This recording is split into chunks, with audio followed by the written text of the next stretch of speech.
Hey, good morning, everybody. Welcome to Chalk Talk. I'm your host, Kim Davis. Happy Tuesday. Happy Tuesday. Today is Tuesday, January the 25th. I cannot believe that we are almost through the first month of 2022. I hope that you and your family are safe, that the first part of your 2022 is off to the kind of start that you had hoped and planned for. If you didn't plan for it, it's never too late. Get a plan, get it going, and get started. So welcome. There is so much to talk about on today's show. I am super excited to be with you, and I'm really excited about today's guest. Kelly Eco is going to join us at the bottom of the hour, and he is the beat writer for that covers the Houston Rockets, and he works for The Athletic. We're going to talk about the upcoming trade deadline. It's February the 10th, and there's been all kinds of kind of conversations or rumors about what the Rockets could do or might do. So Kelly, who has his own take, has his ear to the ground, we're going to talk to him and he's going to bring us up to date on a lot of that. But until then, we have a lot of other stuff to get to. Okay, so let me hear from you. Drop it in the chat if you watched any of the NFL football games this weekend. If you saw any of the games and what you thought about it. What was your takeaway? On Saturday, I was like, man, listen, NFL playoffs don't owe me anything, right? Those games were amazing. Get up on Sunday, get some work done, go to Rockets practice, go to hot yoga. I get everything done so I can come home and work and watch these games. And then, man, they did it again. Sunday, the games were stupid crazy. Like, what do the young people say? It was lit. Is that how you say it? It was lit. All I know is it was good stuff, right? It was really good stuff. It was exciting. And I tell you what, I can't imagine that championship weekend, which are the championship games this Sunday, AFC championship with the Cincinnati Bengals and the Kansas City Chiefs. And then on the NFC side, you have the Los Angeles Rams and the San Francisco 49ers. The winners of those two games are going to play for the championship in the Super Bowl. I can't imagine those games are any better. But I'm going to tune in, right? I'm going to see. And then, of course, the Super Bowl a couple of weeks after that. So it has been, it was exciting. Hey, welcome, my friend Mark Solomon, watching live. Thank you, my friend. I'm glad to have you live. Good stuff. And you're right, defense. There was defense, and then there was, in some cases, not enough defense. So if you're watching live, or if you're watching the broadcast, go ahead and hit the share button on whatever platform you are checking us out on. All right. Hope that you will share this with your online community so that we can continue to grow the base of Chalk Talk. I appreciate that about you. And so we are. Let me see something. It's kind of like live TV, right? Because technology is technology. I think last week we had some technological challenges, if you will. I want to tell you also that this show is brought to you by Kimmy Treats. Kimmy Treats is the title sponsor of Chalk Talk, and you can go to kimmytreats.com. Listen, most parts of the country, it's kind of chilly. Your skin may be a little dry. You need some Skinlicious body butter, right? The organic hand-whipped body butter. Go online, order yours today. And of course, there's popcorn. There's non-GMO popcorn. Don't worry about the fact that it's vegan. It just means there's no animal products in it. It's good stuff. It's made with coconut oil. Can't give you all my secrets, but I tell you, when you order the popcorn, when you look on the package, everything that you see that's in it is in the popcorn, right? There are no chemical names on our products because we don't have any of that. It's just pure, whole, clean, real products and spices. Go to kimmytreats.com and check it out today. I hope you do that and make an order. They make great gifts for clients. They make gifts for friends. And listen, get you some for this weekend so that when you're watching these championship games, you have some Kimmy Treats to help you get through the weekend. All right, so listen. The games were amazing, right? The games were amazing. There's a lot of questions that have come out of those games. One question is, couple of questions. Well, one question is about Tom Brady. That's probably the most pressing question. People are wondering because Tom was non-committal. He was like, "Listen, the game just ended. I gotta see. I don't know what's next." If I were a betting woman, and I'm not on other people, I would say that Tom Brady's coming back. Right? He always said he wanted to play until he's 45 years old. He will be 45 years old in August, right before the start of the 2022 season, but he's playing at a really high level. So I expect, with no inside knowledge, right, just from what I know about Tom Brady, that he is coming back, right?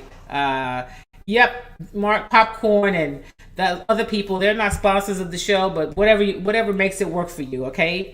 But they should be sponsors of Chalk Talk. Listen, the popcorn is amazing, and you will impress people. So if you're going someplace, order some popcorn and take it with you. So there are 3 flavors I'm going to tell you right now. I don't always have a caramel, but there's always the truffle, right, which is kind of my signature flavor.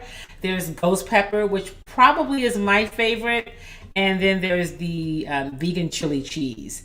They're all savory, light, and really good. Okay, so go ahead and get your popcorn today. So I mentioned that Kelly Eco is going to join us. I'm going to hold off on basketball talk until he gets on. I am going to let you hear from Coach Silas before he joins us, kind of leading up to Kelly joining us to talk all things NBA and especially all things Houston Rockets. So great weekend of football. If you happen to be a Houston Texans fan, while you enjoyed the games over the weekend, because you can't be a sports fan and not enjoy it. And listen, you could even not really be a sports fan and have enjoyed what you saw this weekend, because it was competitive, it was fast, it was to the wire, it was good stuff, right? It was really good football. But if you're a Texan fan, it may make you say, wow, we had a quarterback that we would expect could do these kinds of things. You know, we had a quarterback, and the Texans still do technically have that quarterback in Deshawn Watson, but we all know that he won't be here, right? He's going someplace else. We don't know where. We wish him all the best. We don't know where he's going. But to think that you had a quarterback with that level of talent, that the Texans, with everything else around them, if they made the right decisions about coaching and personnel, that the Texans could be in the midst, right, of what's happening now, of playoffs. We talking about these great quarterback duels, and Deshaun Watson would be right there in the midst of it. Now, you guys listen. If you follow Chalk Talk, if you watch the show, you know I don't always. I've steered clear talking about, what if Deshaun Watson is a Texan, because I just believe that unfortunately he's gone, right? That ship has sailed. He's not going to be here. But it was very difficult to watch what I saw this weekend, and not to think about Deshaun Watson as a quarterback of the team you cover, as a quarterback of your hometown team. And I know it's gone. I know he's gone, but I just wanted a minute to just remember. Listen, revolutionary quarterbacks, elite quarterbacks, are difference makers, right? It absolutely matters about who your coach is. No question about it. It matters what else you have surrounding the quarterback. But you better get yourself an elite quarterback if you want to be in the conversation about in the hunt for championships, or just being in postseason and being really competitive. And that's unfortunately, when you think about where the Texans are and how they got to this place, you talk about the level of dysfunction, it just kind of brings it back full circle. How did you get here? How did you get to where you've got a franchise quarterback that you've been looking for really your entire existence, pretty much? And you get to where you get sideways with him to where he's going to lead a building. I don't know, right? I don't know. But he's gone, so there's no point in talking about that. But I do want to talk a little bit about this when we talk about the Houston Texans. So they're looking for a coach, okay? They're interviewing people. They're giving Gannon the second interview. We haven't heard them. We know that last year that they interviewed or at least talk with Eric Bieniemy. We haven't heard him talk about Byron Leftwich. We haven't heard anything about D'Amico Ryans. You know, there's a lot of people we haven't heard them talk about. And the fact that I hear them talk about Josh McCown again this year, like they interviewed him last year and then told everybody. They could have just talked to him and just left that amongst themselves. But they told everybody. And he said, you know, he wasn't ready.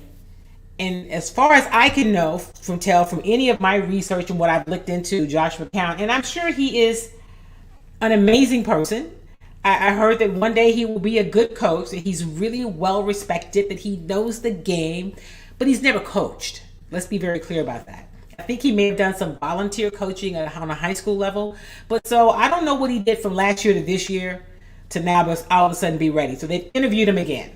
I'm going to let you hear a clip of somebody I don't always pay. I'm not a huge fan of his, but he talks about this as it relates to Josh McCown, and I just want to share this little clip with you. Ah, man. Okay. Hang on.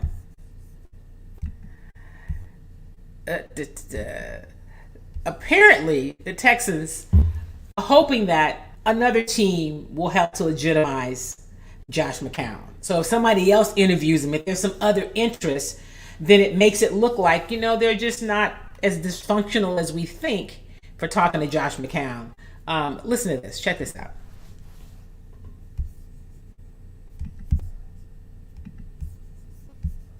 Of the Texans, nothing is amazing to me. And I say this with no insult intended in any way, shape, or form toward Josh McCown. I know Josh McCown.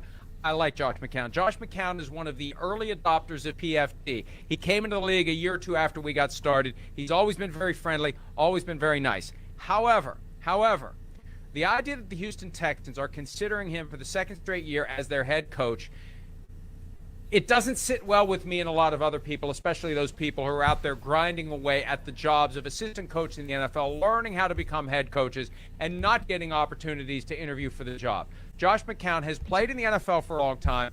He hasn't been a coach. They interviewed him last year. They interviewed him this year. What's changed between last year and this year? Nothing. He didn't play last year. He didn't work in the NFL last year, but they really want to hire him. And I was told last night that they are hoping that someone else will interview him to legitimize the concept of Josh McCown being a head coaching candidate in the NFL. And the best they could do, courtesy of Aaron Wilson, was finagle a conversation with Jaguars general manager Trent Baalke. Not an interview, a conversation. I don't know if that's enough to get the Texans to pull the trigger, but Miles, they really want to do it. Jack Easterby and McCown are very tight. Nick Caserio could micromanage him just like he micromanaged David Culley. This is the guy they want to hire. For now, though, they don't have the nerve to do it. Okay, I can't take anymore. All right. So, all of that. Is that really crazy? Like, have you seen this level of dysfunction? I'm with him. I'm not trying to say anything disparaging about Josh McCown, but are you kidding me? Josh McCown, so you want to get somebody else to talk to them, and who do you get? One of the other horribly run teams in the National Football League, the Jacksonville Jaguars. I mean, another dumpster fire in terms of a front office and an organization. What is happening? And so if you are a Houston Texan fan, I'm not going to tell you that your future is bleak, but I just want you to be realistic. Like, I know that a couple weekends ago, there was a lot of laughter from Texans fans about the Cowboys and that ongoing kind of dysfunction, or whatever that is. But the Texans is a whole nother level. And you hate that because there's people in the organization that I respect and know, and of course there are players that you respect and know, but it makes them the laughing stock. I had somebody, one of my colleagues from the East Coast the other day hit me up, and all he said was, Josh McCown. Really, Kim? Like, I got nothing to do with it. I don't know. Drop it in the chat. Let me know what you think about what's happening with the Houston Texans. D'Amico Ryans is a name that we've talked about. We've heard about. He is the defensive coordinator for the 49ers. You know, the team that is going to the NFC Championship game, the team that went into Green Bay held one of the most prolific offenses to just the stats are amazing. Despite Garoppolo, who, they kind of win despite him. D'Amico Ryans, and it's not just because D'Amico Ryans played for the Texans. And let me add this. For those of you who say, well, Kim, D'Amico sued the Texans. I'm going to take you back to what happened. He didn't really sue the Texans. He really kind of sued the field, right? It was about, they had that field, that shoddy turf, that players were coming in and they were getting injured because the field was a mess. And so that's what it was about. It was about that, being injured based on the field. So I don't think that's a thing. I mean, let's not be caught up on that. But D'Amico Ryans is definitely somebody who is worthy of getting a phone call. But no. We're trying to get somebody else to legitimize Josh McCown's because y'all think y'all that smart. And I listened to Nick Caserio on a station last week. I listened to him talk about, because the whole thing about him being in the booth, these guys on the other station, when Nick was sitting and on the air with them, because the Texans are their the Texans are their partner. I think it's just too much made about it. No, it's not too much made about it. Nick's micromanaging. That's what's happening. Okay, so. That's what it is. You can call it anything else. And like he told me in the press conference when I asked about it, I've been in the booth for 18 to 20 years and I'm going to continue to be in the booth. Now, I don't want you guys to get it twisted. I don't believe he was in the booth on the headset telling Belichick anything. I don't believe that. I've talked to people who are in the booth who know, my sources inside the organization and inside the league, that wasn't necessarily the case. Anyway, I digress. We will see what Nick Caserio is all about when we get through this coaching hire and when we figure out what he does with the draft and what he's able to do with whatever picks or whatever he's able to work out with Deshaun Watson. So there's that. Here's another thing I wanted to say. I believe it was earlier this week or maybe late last week, there was a report out from someone named Jordan Schultz. I don't know him. I know that he does a podcast with CJ McCollum. And he said that he had it on good authority that Deshaun Watson and Brian Flores were in constant communication and that Deshaun wanted to go where Brian Flores was. And so that could be something. And I don't know if you guys remember, I kept saying, no, don't fall for that. That's not how this ship is sailing, okay? Deshaun Watson wants to be in Miami because it's Miami, right? That's that life. That's that sizzle. It wasn't about Brian Flores. The relationship was more with the general manager. It was not about Brian Flores. I want you guys to just think about this. If Brian Flores is so close with Caserio and Easterby and is of that ilk, do you really think he's real close with Deshaun Watson? Come on, y'all. Anyway, fast forward to now, yesterday, Jordan Schultz, the same Jordan Schultz who put this out, says, yeah, Brian Flores and Deshaun Watson they don't talk. They don't even have each other's cell phone numbers. Basically, what he's telling you is, I was wrong. Now, there are other people in town that want to say, oh, he's just trying to cover that up because, that could be considered tampering. No, it ain't tampering. It wasn't the truth. It was not the truth. Okay, so Brian Flores, as I said before, is not going to get us Nick. It's not going to get us Deshaun Watson. It's just not going to happen. All right. Hey, thank you guys for hopping on. Hey, Craig Shelton, my brother. Good morning. Welcome. Thank you for that. Yes, if you will share the broadcast on your homepage and your story into any of your favorite group pages. We're really trying to spread the love and spread the word about Chalk Talk and to really work on growing the audience in 2022. Hey, Carolyn, welcome. Good morning, Bobby. I know, Mark. I know. Hey, Kim Edwards Williams. Thank you. Good morning. Okay, listen, let me do this. Can you guys see my eyebrows? All right, I say that because they're my eyebrows. They're not like whatever those things, the tattoos people are doing. It's because I go to the best eyebrow artist in town. Maybe in most towns, but I know in this town, and it's Kim Edwards Williams. And ladies, if you are having problems, if your eyebrows are, you're like, my eyebrows are thin, I gotta draw them in. You don't. Kim has a product. She has a growth serum product that you can use. It's a natural product with peptides in it that will help your natural eyebrows grow. Let's get away from all the stuff that makes us look like we're not real, that we're like all manufactured, and do something a little more natural. So good morning, Kim. Welcome. Bobby says, typical of a closed network of people not interested in winning at all costs. You know, let me say this. I think the Texans probably want to win. I mean, you know, who doesn't want to win? I just don't think they know how.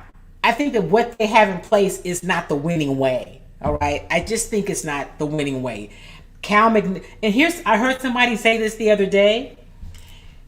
Whatever you thought of Bob McNair, this is not the same. These aren't Bob McNair's Texans. These are Cal McNair's Texans. And they are a very different group of players and coaches and front office people. I will just tell you it's kind of a mess, but we'll get back to that a little bit later. Do you think Nick influenced the Patriots? We know what influenced the Patriots. His name was Tom Brady. And I'm not taking anything away from Belichick. But if you do not have an elite quarterback, right, all that other stuff doesn't matter. And so the smoke and mirrors, which is what we're kind of getting from the Texans right now, is really a mess. Okay, so listen, we're going to put a pin in the Texans talk for right now. I'm going to wrap it up before we go. But I just wanted to let you hear from Florio from Pro Football Focus about this whole Josh McCown thing. And yeah, the Texans, I'm sorry, Texans fans, laughing stock. So now we're going to shift gears and we're going to talk a little basketball. I'm super excited to have my friend and my colleague, Kelly Eco, joining us. He's the man over with The Athletic. He's a beat writer for that covers the Houston Rockets.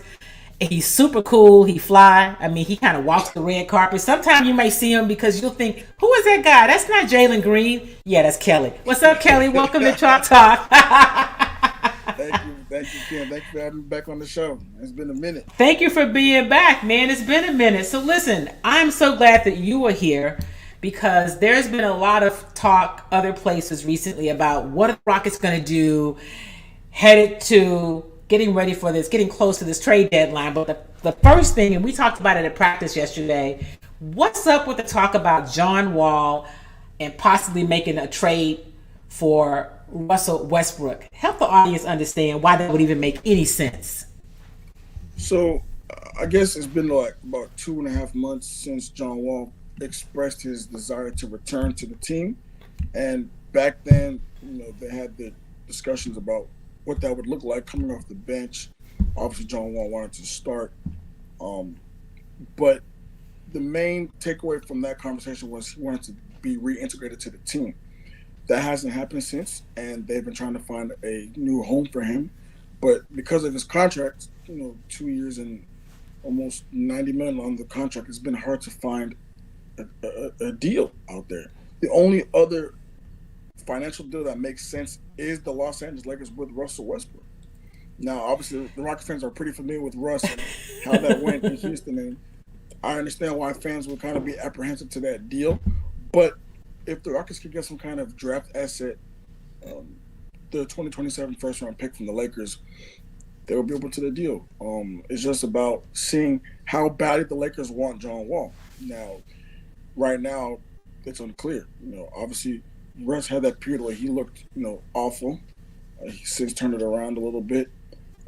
But there's still 3 weeks before the trade deadline. Anything can happen. So if the Lakers were to be aggressive with the Rockets and say, we'll give you the 2027 first-round pick, we'll give you something else in addition to that, then I could definitely see the Rockets doing a deal like that to kind of get John Wall. Because at the end of the day, they want John Wall to be happy. Over the last 2 seasons, we've seen them kind of put their vets in places that they want to go. And I'm sure John Wall, he wouldn't turn down the chance to play with LeBron and be in that city. So that's kind of the biggest thing surrounding that whole situation right now. So Kelly, one of the things, I think what a lot of Rockets fans, when they hear that, they're like, "What? we're trying to go young. You want to bring in Russell Westbrook, but let's be clear: Russell's not going to play for the Rockets. If that deal is done, they're probably going to buy out his contract, right? And so, for people who've asked, why not just buy out John Wall's contract? Because you get nothing for it. You get nothing if you just buy him out. Yeah. So when John Wall first, over the summer they had these talks, and the buyout stuff came up, the Rockets are not incentivized to give him a buyout because, number one, they'll probably give him back a lot of money, and two, there's no. It's essentially you're getting it done for nothing. Now, if you trade it for Russ and you get a first round pick out of it, now a buyout becomes more tenable because you at least have something to hold on to, and you don't have to deal with the whole John Wall situation. So that's why if Russ was here, even though they would do a buyout, because he wouldn't play a minute in Houston, that would be a better situation than just buying out John Wall and getting absolutely nothing back. Because if you think about it, John Wall was traded for Russ. Russ was traded for Chris Paul. So if you're going to draw that line, you're going to end up with nothing. So that's kind of why teams make that decision. Talking to Kelly from The Athletic, who, if you don't follow The Athletic, make sure you do. More importantly, follow Kelly. He writes about the Rockets, but he has a great perspective. He keeps you up to date on everything that's happening.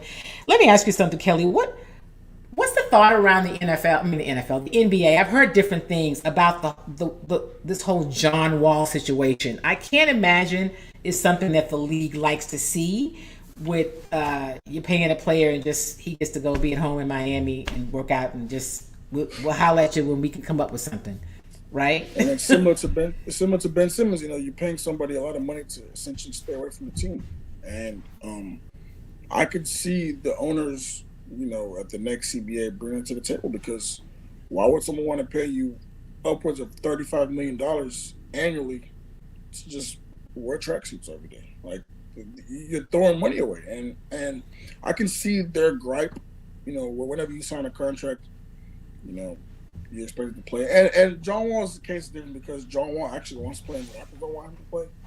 Well, they don't want to do what he wants to do. So I understand that it's kind of tricky because John Wall is like he's healthy, he's ready to go, but the Rockets are clearly moving in another direction. So it's like. It's a tough situation because if he had a tenable contract, like a tradable, movable contract, he would have been in a new home already. But that $41 million is a big roadblock to any team trying to make a deal because there are teams that have called about John Wall, but it's like how can you get a deal done? You have to involve 3, maybe 4 teams because if you're not going to trade for Russ, you have to get another team unless you're the Clippers that you can put 2 or 3 contracts together, but the most realistic situation is you have to get a third team involved because of the money. It's just too much. So that's kind of what the roadblock is. But now you're seeing the league, they can't be too pleased about that because how many more guys are you going to give big contracts to that become unhappy or become, if teams go a different direction, now you're stuck in limbo. So it's something that has to be addressed pretty soon. So when you heard this, when we were, and maybe you heard it before we got to the start of the season, but we heard this with a possibility. What were your thoughts about it? You covered the league. Were you surprised that Raphael and the Rockets took this approach? Yeah, because I originally thought that, they would use John Wall as kind of a bridge while he was here to kind of help Jalen, kind of help Kevin, as they develop. I originally thought that John was going to be the one, Jalen the 2 and Kevin the 3, to give them a presence in the backcourt, give them a leader in the locker room, give them on-court guidance and help. I thought that was going to be the most beneficial thing to them this season. Now, obviously, they went a different direction, and it's gone okay. But they kind of expected this to go like this. What were they, 14-33? They're still on track to get a top 3 pick right now, so I think the season is going according to plan, and they're still developing those young guys. So I was originally shocked, at the decision to do that. I think everybody was to a certain extent. But halfway through the season now, it kind of makes sense, because you want those guys to learn as quickly as possible.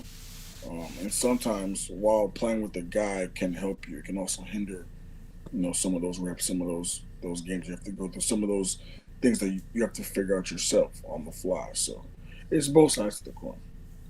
So before we talk about other kind of trade talk, let's talk about those young guys. So we've seen Jalen Green, we've seen KP. Are you surprised at how KP is kind of adjusted or settled in as a point? Because he seems like he's grown a lot in that area, and we're seeing Jalen. I mean, he has sometimes the patches, some rough patches. Making a shot. Like yesterday, coach said, I wouldn't say he's playing bad. He just struggled with the shot from time to time. But they're both growing and learning. What do you think about the development of the young players, and are they where you thought they'd be at this point? So I'll start with Kevin. I think it's really underrated whenever we talk about NBA players, because all NBA players is talented. But I think it's really underrated and not talked about the effect of an environment around you, the effect of a positive environment around you. I remember Adam Spolane, he had an article with Kevin the other day, and he said Kevin had said he can count on one hand how many people believed in him in Cleveland, and in Houston, it's a whole family. I think that from day one has set the tone for his success. Now you're seeing Kevin talked about as a positive defender. You're seeing Kevin talked about as an emerging young point guard because he's incredibly talented. The only thing that they wanted to do was kind of slow him down a bit, cut out the turnovers, and build up his confidence. Now you're seeing him being trusted with late game situations. You're seeing him being trusted with those top assignments. You saw how angry he was after the Warriors lost because he was giving Steph Curry problems all night, and Steph Curry eventually got the best of him. But just him taking that challenge and him being trusted with that task is a sign of where the coaching staff believes in him. Now, Jalen Green, obviously, he's going to be fine. He's 19. He's going through ups and downs as a rookie. He's incredibly skilled. You're seeing that athleticism through the roof. It's just he has to learn to not only be more aggressive, and be okay with being aggressive. At times, coach wants to stagger. Eventually, they're going to stagger Kevin and Jalen, just like they stagger Chris and James. But that's kind of to give them more freedom alone, so when they play together, it can be more cohesive. Because you're seeing at times it's kind of stop-start. There are times where they have looked really good together and they've shown flashes, like the Lakers game, of what they can be as a duo together. But Jalen is still going through kinks in his jump shot. Kevin is still going through learning the position and getting guys organized. So it's kind of been stop and start. But there have been enough positive signs in year one to say that this is something to continue down in year two and down the line. So I think they're exactly where they want to be right now in terms of those two players. So I think it's only up from here. I talking with Kelly Inko of the Athletic. There's so much upside for this team, right? We're talking about Jalen and KP and Scoot right now. There's also, you still got Deshawn Tate, right? You got Alpy, who is a fan favorite. Like, coach takes so much heat if Alpy doesn't get time, even if Alpy's hurt. You've got some young players on this team that go hard. And I think this last road trip, seeing them go into Utah and win, seeing them be right there with Golden State. Now, you're right. Steph Curry did what Steph Curry does. Like, Hall of Fame players make Hall of Fame moves, and he hit that shot at the end. He did it. But I think it's great to see how this Rockets team competes and doesn't back down. That's been fun. Yeah, so I think, and they talked about this after that game particularly, but the fact that this competitive spirit isn't something new to them. As young players, you want to play every game. You want to play every minute. You want to go out there and compete and give older teams a run for their money. And the Rockets, while their record does say that they lose a lot of games, they've not been blown out in a lot of those. They've been competitive in a lot of those games. And the fact that they came off this road trip, which is a very tough road trip, Golden State, Utah, Santa, like those are good competitive teams that play well at home. So the fact that they stood up to those challenges individually and collectively, there's a lot of things to glean from that trip. You're seeing guys come together. You're seeing the defense pick up a little bit. It was awful for a good 2.5 weeks. You're seeing Kevin playing out of his mind right now, looking as mature and poised on the ball as ever. You're seeing Christian Wood take those lumps defensively and and be more versatile and be more trusted with switching and dropping and blitzing and all those different coverages. And now you're seeing a young team turning the corner a little bit in year one. Like anytime you have a rebuild, you want to see not only do the individual players develop, but can you guys develop as a group? And I think this recent road trip was important, but this next coming homestand will be even more important to see if that success is sustainable. You have a lot of games at home. You have some good teams coming in to play, starting with tonight with San Antonio. The Warriors will be back as well, end of the month. So you'll be able to see just how tangible those improvements are and whether the team can take those lessons learned in practice, learned in the off days, learned in the film sessions, and translate that to more success before the end of the season. What has stood out to you this season? What's impressed you the most? It's either with any of the talent or with Stephen Silas. We know that Stephen Silas has a high basketball IQ. He's been around the game his entire life. He came into just a crazy situation, right, and I think he managed it. And I think it's easy for, Rockets Twitter is super crazy. People start calling for his job when things aren't going well. Yeah. But he seems like the guy that understands how this should go, right? He seems like he's got a handle on what it's going to take to manage these guys, not just on the field, on the court, but also off the court. Yeah, so I think one thing that has impressed me has been Stephen Silas' ability to adapt on the fly. When he came to this job, he talked about it. He was expected to, and he was planning for, trying to maximize the windows of James Harden and Russell Westbrook. Right. And he came into a very different situation than that, and he's been able to take some of the downs and be trusted with being the face of a rebuild. The Rockets Twitter will always have what they want to say about everything. Everyone knows that. They're very opinionated. But one thing you can't deny is Stephen Silas' ability to coach. You have to understand that he's dealing with COVID, he's dealing with injuries, he's dealing with young players, and he's still an old school guy at heart. So whenever you see a coaching staff like that, you have to allow them time to adapt. There's not only players that need time to develop, but also coaching staff that need to develop as well. You have to tweak your stuff to fit your personnel. And I think Stephen has done a great job of kind of seeing what needs to be done and going about doing it in a plan. Everything won't look perfect. He's still trying a lot of things, throwing things at the window. But that's what you should do in year one. You should see everything you have on the table to see what works, what doesn't, and what needs to be worked on. They've done a unique approach taking 4 rookies. That's not typically done in the NBA teams. And 3 of them are currently developing right now. 1 is still, to be determined, but they still have high hopes for him. So Alperen Sengun, Josh Christopher, Jalen Green, they're all going to be good players in this league.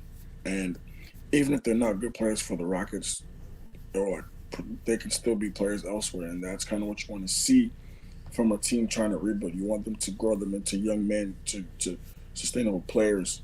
And they've done a good job of that. So I think that's been one thing that surprised me. Another thing that stood out to me is, like I said, the competitiveness. Like, for a team with that record, you would expect them to just lie down every game and just already hang their heads and see they're going to lose by 20 or 30. But these guys are going after it. They're giving all they have. They're trying to fight through these very good teams in the league because you see the league is as competitive as ever. The playing field is kind of level now as opposed to a couple of years ago. But now you're seeing these guys not be afraid of the challenge, and that's kind of been really good to see from a young team.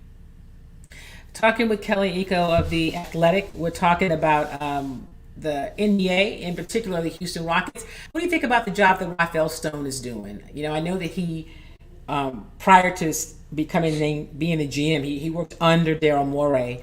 But right. What do you think about the job that Rafael is doing? I don't know if the John Wall situation will be a defining moment to him, but other than that, or in general, what do you think about how he's stepped into the role as general manager? I think it's pretty good. Time will tell eventually to see what happens with Jalen, Sengun, and those guys. But just looking at Kevin Porter, he got Kevin Porter for a future second-round pick. And this guy's already looking like a guy that could be with this team for a long time. And just to move off of that, getting Deshawn Tate the way he did Getting guys like Kenyon Martin Jr. around the margins, those young players. I Yeah. think that's been his biggest thing. Obviously, some things have worked out, the David Waba, the Tice, the John Wall stuff. But I think if you're a Rockets fan, you can get behind him based off the fact that he has an eye for young talent, um, and he can he's been good at making those shrewd moves around the edges. So I think for that perspective alone, he's done a good job. And him also coming into that mess of the James Harden, because it's not only the coach, he has to also deal with that as well.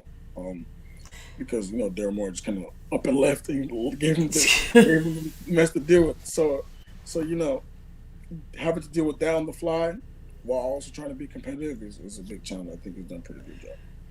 And when you mentioned James Harden, the fact that he was able to get so much in that deal when everybody in the league knew that James wanted out. Like after that last, when he just walked off and he said, "Man, they can't play. I ain't staying here." Chunking the deuces. Like for him to be able to get something for that, what's the thought around the league about the fact that this Rockets team, and maybe it's Raphael, has made it a point to try to move the veterans to places that they want to go? It's instead of just doing what has happened in other cases, we don't really care about you. We're doing it for us. Does that give the Rockets a better reputation with free agents? Or how is that looked at? It definitely should, because in the past, I think some teams have shown that they don't care. They just care about their bottom line. They want to make themselves better, and they'll send a veteran wherever they want to go, just to Timbuktu if they can. But the Rockets have shown with PJ, with James, with DeMarcus Cousins, with Victor, like they'll be willing to help you if they understand that they're not in a position to give you the chance to, be your best version of yourself. And that's a good thing, because over the last couple of years with this Rockets franchise, they had the reputation of being kind of heartless, being kind of cold, being kind of too transactional, and not worried about emotions, not worried about people, And I think they've done a good job of kind of repairing that image, especially, with the recent, with those veterans and stuff. So that's good to see from a free agent standpoint, because you understand that these guys actually, they care about you as a person, and it's not just your stats or your impact, you know what I'm saying? So there's more to life than just, signing somewhere or being traded somewhere. So I think the Rockets are understanding that, and they're trying to go about and reverse the narrative around them. So I think that's good to see as well. Let me ask you and then I'm going to ask you about some of the potential trades before I let you go. Yeah. People always ask this. Mark Solomon says Ben Simmons in Houston. I personally don't like that move. You and I have not talked about this. What are your thoughts about Ben Simmons in Houston? Well, last year, if you were to ask me, I would have said for sure. Now I'm not as sure, because I think Ben's problem is he still sees himself as a point guard.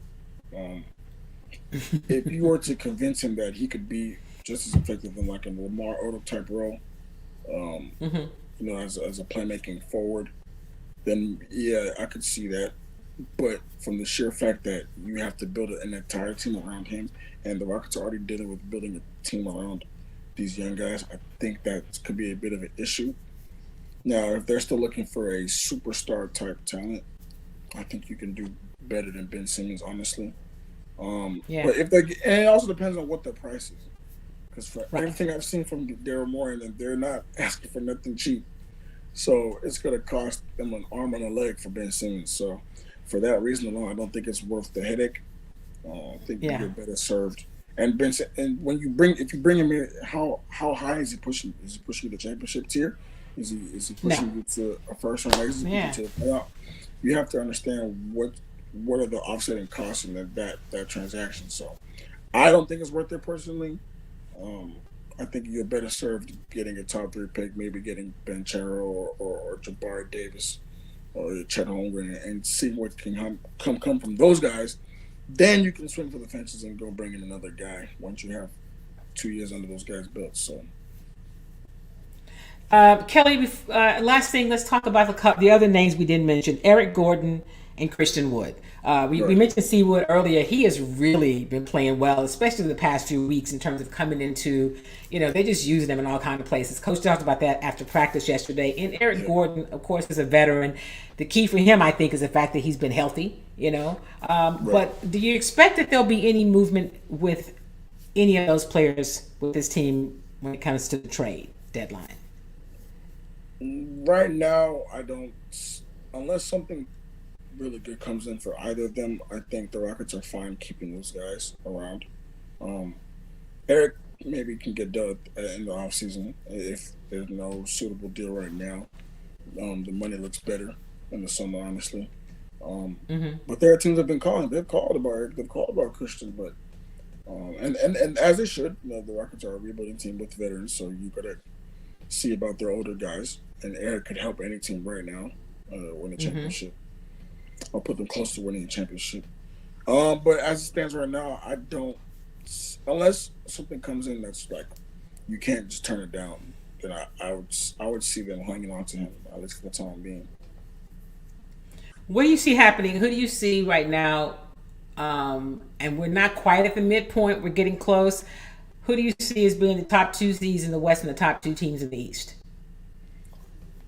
Top two in the East, I want to say Miami and Brooklyn. I think they're going to end up being the top two. And then the West, Phoenix and Golden State. I think Golden State. Keeping all, yeah. It's going to be an interesting playoff this season. I think the margin of talent from 1 through 6, 7 is not as great. It's not as wide as it was in years past. So I think we should be setting up for a pretty interesting playoff run, so it's good to see. Kelly, I will see you tonight. The Rockets play host to the San Antonio Spurs in the Toyota Center. I tell people all the time, I know the record says 14-33, but these guys are actually fun to watch, right? Yeah. It's actually, it's competitive basketball. It's something about, they just got to get the experience. I also like a lot from what I'm seeing from Josh Christopher, and of course, one last person talking about what about the Lakers? The Lakers. Why don't y'all go ahead and get John Wall, and then we'll see what happens. Yeah. Do you expect the Lakers to make a run at it? I just don't see it. It just really depends on how they see Russ. If it looks that bad where they have to get off of him now, then yeah. But I don't know. I think they'll be fine with keeping Russ for a little bit longer than half of the season. But we'll see. They're not winning no championship this year. Anything can happen in 3 weeks. But I don't know right now. They got to be uber aggressive for that, and they haven't shown that to be it yet. All right, Kelly, I appreciate it. Don't be so long coming back. You always got a space on Chalk Talk. I'll see you tonight at the game. Thank you, my friend. Appreciate it, yo. All right, make sure you guys follow Kelly. He has good stuff, great information. And before I promise I'll let you hear from Coach Steve Silas, I want to do that before we get out today. This is him talking about Jalen Green. It's before before they went on the road last week, right? Well, they in the middle of the road trip, they came home before they went back to Utah, because I think it's when you look at Jalen, like he said, playing in the NBA is nothing like being in the G League. Here is Coach Silas really talking about Jalen Green and his growth, if you will. He is learning the game at the NBA level, and as much as you try to draw similarities to the G League level, it's very different. And fitting in within our group initially was pretty hard for him, but he's finding where he can find success, whether it's rebounding the ball and pushing it himself, whether it's when they go under the pick and roll or a handoff, he can shoot his shot, or when they're closing out to him, he can use his lightning quickness to get to the rim. And then on the defensive end, he's working hard. I mean, earlier in the season, he just didn't know what to expect. And now he's starting to get a better feel for what to expect, when it's coming, where it's coming from. And, it's only been a few months, and he's starting to pick that stuff up. So, yeah, the improvement is there for sure. Going back to So that's head coach Steven Silas. Yesterday we talked to him after practice, and one of the things I asked him about was, before I asked the question, somebody asked him about Kevin Porter Jr. And was it a month ago or at least a few weeks ago when they had the kind of the situation where he like left at halftime? What do you mean he gone? He left at halftime. He got upset. He then was suspended the next game, came back, apologized.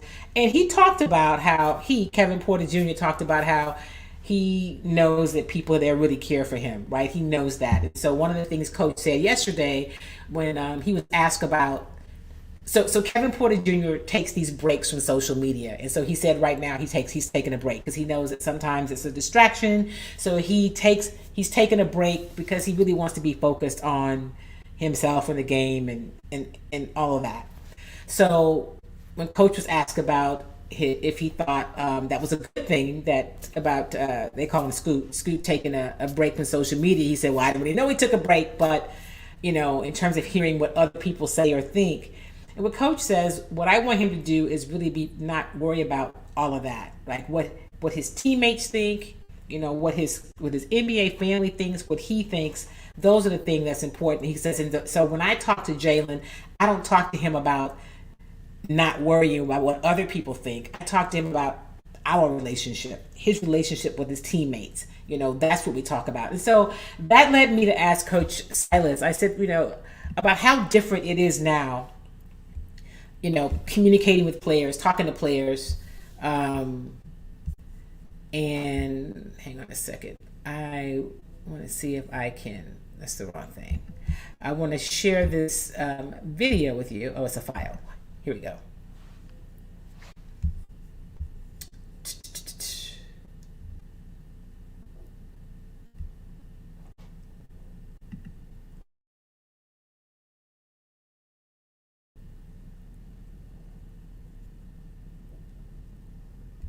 So actually, this is him talking about. Let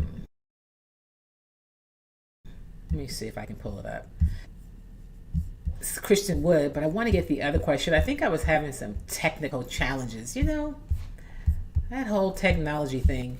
But I thought what he said was really interesting because he talked about it in terms of, let's see if we can do it this way.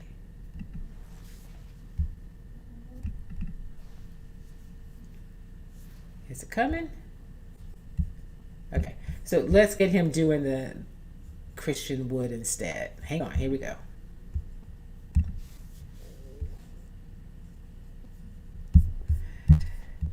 But he talked about just it's different for him, obviously, because he's a head coach now, communicating with players, and as an assistant coach, the communication is different because as a head coach, the buck stops with him, right? He's determining.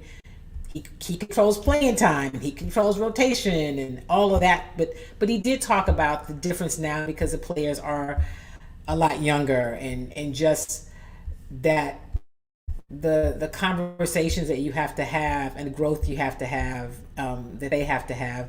And so when I asked Kelly earlier about Steven Silas really doing a much better job than I think people give him credit for, right? When people complain about the rotation and maybe he shouldn't play Tyson, he should play Alpley.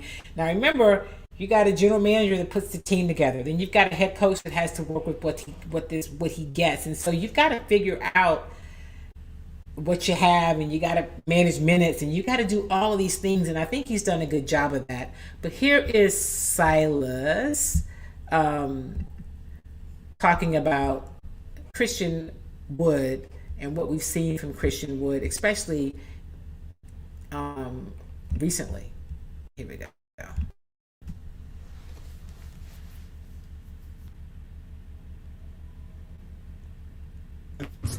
Over the last couple weeks, really, we've been able to do more things. We've dropped them, switched them, we've been up with them, and he's adapted to everything. So, his improvement, along with the other guys, but him in particular, has been really cool to see. Because it's funny, like, with improvement with guys, a lot of times we're talking about the offensive side, and for him, a lot of it's been the defense, and then his rebounding as a result, and then the offense that we gain because of his defense and his rebounding. What do you attribute that to? No, it's hard to put a finger on it. We've been spending a lot of time on it. He has really given a lot of attention. I think he sees. Hopefully, he sees that how important he is to our group. When he is engaged in playing good defense and rebounding the ball and playing at his best, then we're a pretty good team. And I talked to him about the responsibility that goes along with that, and the responsibility that goes along with being one of our better players. And hopefully that's sinking in a little bit. But he's been great. He's been great on and off the floor. So that was Coach Stephen Silas after practice yesterday. He's talking about Christian Wood, but there you go back to you get to the conversations that he has to have, and like in any other business, right? But this is a little different because it's so personal, it's so human, it's so right there, and I just think that he's doing a really good job of it, and it's fun to watch. Like Charles said, hey, good morning, Charles. Welcome. He says they are fun. They're just young, and they are young. And when you think about, you got 4 kids. I say kids, they're young men.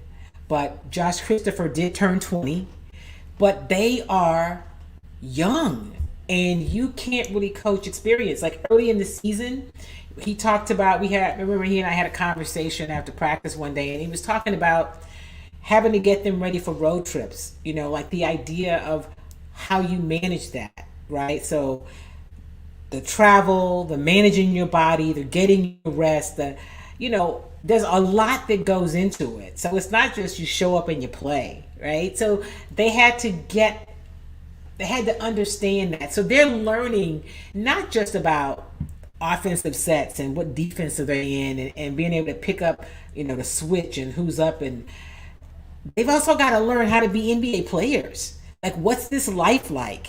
And I'm talking about not just outside of the game. You're like, yeah, you got to learn that because people are always kind of, after you or out for you. I'm talking about they had to learn, what does it mean to be on a 5-game road trip? How do we navigate these back-to-backs? What do we do? How do you get ready and take care of your body? Because he's not like babysitting them on the road, watching them. Like, you're responsible for yourself. And while they spend time together on the road, what is that life like? The life of being a pro in the NBA at 19. It's very different from the guys who've been in the league, or whatever they've developed as their routine if they're 24 or they're 30. I mean, it's a whole different world. So it's a lot to do. And you can tell he looks like he's enjoying it. They all look like they're enjoying it. It'll be interesting to see what happens with this John Wall situation. That's not a Stephen Silas thing. That's a Rafael Stone situation. Rafael Stone and the Fertitta family. What are they willing to do? How are they going to handle that? We will see. I have not seen John Wall in a minute. I'm told he's in Miami, working out. That's where he lives. So we'll see what happens. But listen, thank you guys as always for being a part of Chalk Talk. I appreciate you. Make sure that you share this video, like Craig said earlier, to your homepage, share it to your story, and put it in your favorite group pages. Those things will definitely help us to continue to grow the audience, right? We want to do some great things in 2022, and I need your help to do it. And as always, remember, let me hear from you. If there's somebody that you'd like for me to get on Chalk Talk, if there's a topic that you'd like for me to cover, wherever you're watching this video today, drop me a note, or you can always email me, kim@kimydavis.com, kim@kimydavis.com. You can email me there, reach out, let me know, hey Kim, this is a story that I'd be interested in hearing in or learning something more about, and I will be right on it. A couple of things coming up. I am working on getting basketball coach from TSU on. I've told him I've been derelict in my duties. I am going to get him on, so you'll hear from him. Also, I had a chance to have a conversation with Josh Christopher's father, who this was actually in the summer, but he's here in the season and told me he'd be available. I think he'd be great to hear from. And so I've got some cool interviews coming up, some people, some things that we're working on. Next weekend, of course, we'll be watching the championship games. We'll keep in touch with what's happening with the baseball. I will tell you that the baseball, I'll get Jeremy Booth back on. You guys had great things to say about him. Jeremy is, of course, has his ear to the ground of that whole baseball situation. Both sides are talking. At least they're communicating. What they don't want to do is to have this thing go too far. They don't want to push back the start of spring training and the start of the regular season. Baseball really can't afford that right now. So hopefully they can get it together. The Players Association, the Players Union, kind of made kind of this, I guess, a bit of a concession, but they have things they're working on. So we're going to talk about that. Follow me on all my platforms. As things come up, I'll make sure and share it with you there. So remember, do something kind for yourself and do something kind for somebody else. They added this new little thing to music, so I thought I would just drop it in before we head out. All right? Have a great week. I'll see you next time on Beyond the Headlines. Get vaccinated. If you're vaccinated, get boosted. Continue to wash your hands. Continue to practice social distancing. I want you guys to all be safe. We are not out of the woods yet with this whole coronavirus thing, y'all. We are not done with it. It's not done with us, but we can do our part. So have a great week. I'll see you next time on Chalk Talk. Make it a great day.